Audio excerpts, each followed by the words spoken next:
Cinema এমন একটি মাধ্যম যা সংস্কৃতি রক্ষার পাশাপাশি দর্শকের মানসিক ভাবনায় প্রভাবিত করার ক্ষমতা রাখে।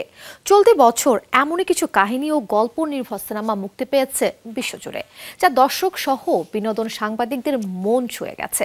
এসব গল্প নির্ভর সিনেমাগুলোকে প্রাপ্য সম্মান দিতেই সাংবাদিকদের পক্ষ থেকে প্রতি বছরই আয়োজন করা হয় Black Film Critics Circle award.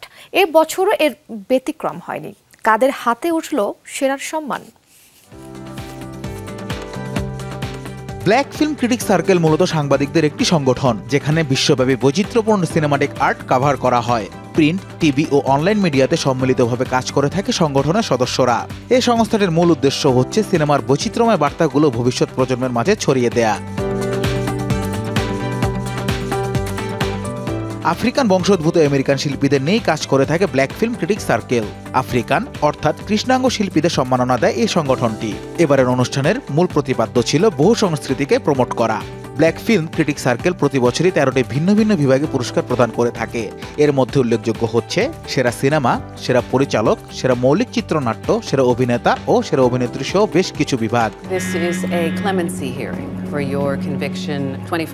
এবছর বেশ আলোচিত ও প্রশংসিত হয়েছে সিং সিং সিনেমাটি। এরই ধারাবাহিকতায় এবার ব্ল্যাক ফিল্ম ক্রিটিক্স সার্কেল অ্যাওয়ার্ডেও বেশ আলোচনায় ছিল এটি, কেননা মোট 3টি বিভাগে সেরার পুরস্কার জিতে নিয়েছে সিনেমাটি।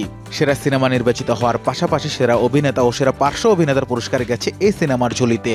সিনেমাটিতে অনবদ্য অভিনয়ের জন্য সেরার মুকুট জিতেছেন মার্কিন অভিনেতা কোলম্যান ডমিঙ্গো। পার্শ্ব চরিত্র অভিনয় করে সেরার পুরস্কার পান ক্লারেন্স ম্যাকলিন। চলতি বছর বেশ প্রশংসিত হয়েছে উইকেট সিনেমাটি। সেই সাথে আলোচনায় ছিলেন সিনথিয়া এরিভো। সিনেমাটিতে তার বাস্তবধর্মী অভিনয়ের জন্য পান সেরা অভিনেত্রীর পুরস্কার। এবছর অনেকটাই প্রচার বিমুখ ছিল রামেল রস পরিচালিত নিকেল বয়েজ।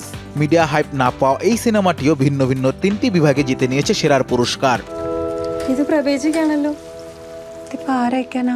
এছাড়াও সেরা আন্তর্জাতিক সিনেমার পুরস্কার গেছে Malayalam cinema all we imagine as light সিনেমার ঝুলিতে। চলতি বছর কান ও ভেনিস উৎসবে বেশ আলোচনায় ছিল সিনেমাটি, সেই সাথে জিতে নিয়েছে পুরস্কারও। এদিকে সেরা অ্যানিমেটেড সিনেমা নির্বাচিত হয়েছে দ্য ওয়াইল্ড রোবট। কৃষ্ণাঙ্গ শিল্পীরা বিশ্বব্যাপী তাদের প্রতিভা ও সৃজনশীলতার স্বাক্ষর রেখেই চলেছেন। তাদেরকে সহযোগিতা করা এই সংগঠনের মূল লক্ষ্য, এমনটাই জানান সংশ্লিষ্টরা।